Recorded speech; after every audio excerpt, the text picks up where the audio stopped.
গত 5ই আগস্ট স্বৈরাচারী সরকারের পতনের পরে ইন্ডিয়ার সাথে বাংলাদেশের একটি সম্পর্কের বৈরিতা চলছে।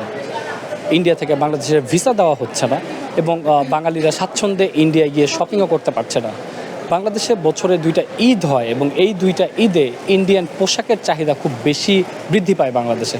বাংলাদেশি জনগণ ইন্ডিয়ান পোশাক খুব বেশি পছন্দ করে। আমরা রয়েছি বসুন্ধরা সিটিতে এবং আমরা কথা বলবো বসুন্ধরা সিটির ব্যবসায়ী যারা রয়েছে তাদের সাথে। এই সম্পর্কের বৈরিতার মাঝখানে তারা কিভাবে ইন্ডিয়ান প্রোডাক্ট বাংলাদেশে আনতে পেরেছেন, তারা আদৌ আনতে পেরেছেন, আমরা জানার চেষ্টা করব।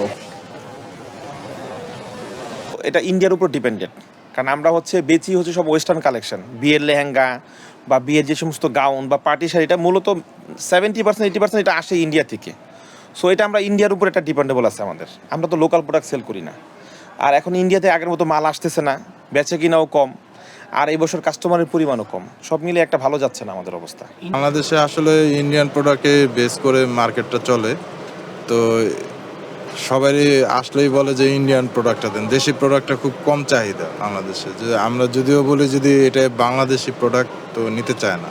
তো এবার ইন্ডিয়ান প্রোডাক্ট খুব কম, যেহেতু দেশে একটা প্রবলেম, তো চায়না প্রোডাক্টে এখন বেশি আমাদের বসুন্ধরায়।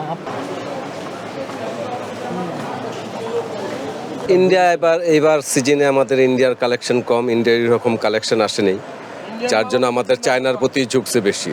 ইন্ডিয়ান কালেকশন এরকম আসে। প্রতি বছর যে একটা সহযোগিতা ভারতের পর থেকে, কলকাতার পর থেকে, কাস্টম থেকে যা পেতাম, এবছর সেটা পাচ্ছি না। বিভিন্ন জায়গায় আমাদের ভোগান্তি হতে হচ্ছে। ইন্ডিয়ান প্রোডাক্টগুলো আনা যাচ্ছে না এখন, হ্যাঁ। আর যে যতটুকু আমাদের অর্ডার করা আছে ওইগুলা আনতে একটু সময় লাগতেছে, ওরা প্রোডাকশনটা কম করছে বা নানান ধরনের সমস্যা আছে এর জন্যেই। আর এখন তো ভিসাও দিচ্ছে না, ভিসা না দেওয়াতে এখানে বাংলাদেশে যারা আছে ওরা যাইতেও পারতেছে না।